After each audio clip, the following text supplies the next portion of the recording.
Her şey boş bir arazide başlar. Bir hayalle, bir ihtiyaçla. İşte karşınızda o hayali gerçeğe dönüştürecek büyük yolculuk, bir yapının doğuşu.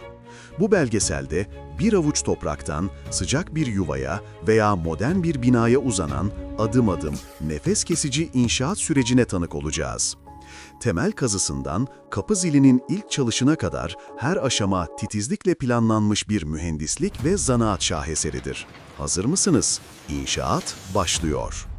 İnşaatın ilk adımı masada atılır. Mimari proje, binanın görünüşünü ve işlevselliğini belirler. Ardından binanın iskeletini ayakta tutacak olan statik, taşıyıcı sistem ve mekanik elektrik projeleri hazırlanır. Ve inşaatın yapılacağı arsada zemin etüdü yapılır. Zemin etüdü, projenin en kritik başlangıç aşamasıdır. Zeminin taşıma kapasitesi ve depreme karşı davranışı belirlenmeden atılan her adım, binanın geleceğini riske atmak anlamına gelir. Hazırlanan tüm projeler, ilgili belediye ve resmi kurumlara sunulur.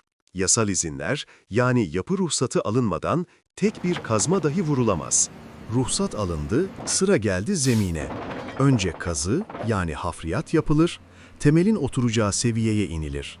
Gerekliyse zemin iyileştirme, fore kazık gibi işlemler yapılır ve üzerine zemin nemini kesmek için grobeton dökülür.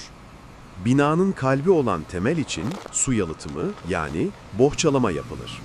Ardından projeye uygun demir donatılar döşenir ve kalıplar kurulur. Bu aşamada beton dökümü gerçekleştirilir. Temelin mukavemeti binanın ömrünü belirler. Temel sertleştikten sonra katlar yükselmeye başlar.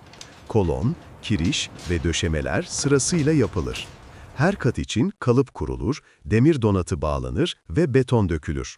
Bu süreç binanın iskeletini oluşturur ve yapıyı ayakta tutacak ana taşıyıcı sistemdir. Betonarme iskelet tamamlandığında sıra dış cephe ve iç bölme duvarlarının örülmesine gelir. En üst katta ise binayı yağmur ve dış etkenlerden koruyacak olan çatı sistemi kurulur ve su-ısı yalıtımı yapılır. Duvarlar örülürken, yaşam kalitesini belirleyecek olan elektrik ve mekanik tesisat, su, kanalizasyon, ısıtma veya soğutma, hatları duvar içlerine ve şap altlarına döşenir. Ardından binanın iç ve dış yüzeyleri kaba sıva ile düzeltilir.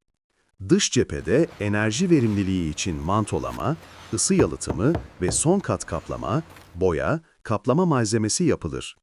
Binanın estetik ve termal konforu bu aşamada sağlanır.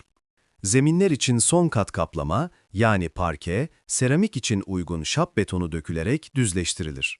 Duvarlara ise ince sıva ve alçı uygulaması yapılarak boyaya hazır hale getirilir. Artık yüzeyler belirginleşiyor. Zeminlere seramik, fayans ve parke döşenir. Duvarlara son kat boya ve tavanlara asma tavan uygulamaları yapılır. Mutfak dolapları, iç kapılar, pencere doğramaları, elektrik prizleri ve armatürler monte edilir. Bina çevresinde peyzaj, otopark ve kaldırım düzenlemeleri yapılır. Mekanik ve elektrik sistemlerinin çalışır durumda olduğu test ile kontrol edilir.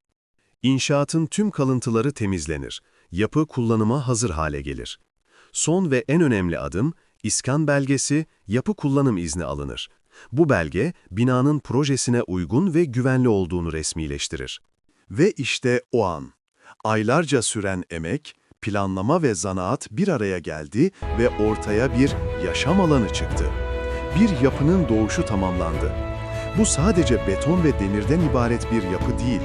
İçinde yaşanacak hikayeler, kurulacak yuvalar için atılmış sağlam bir temeldir.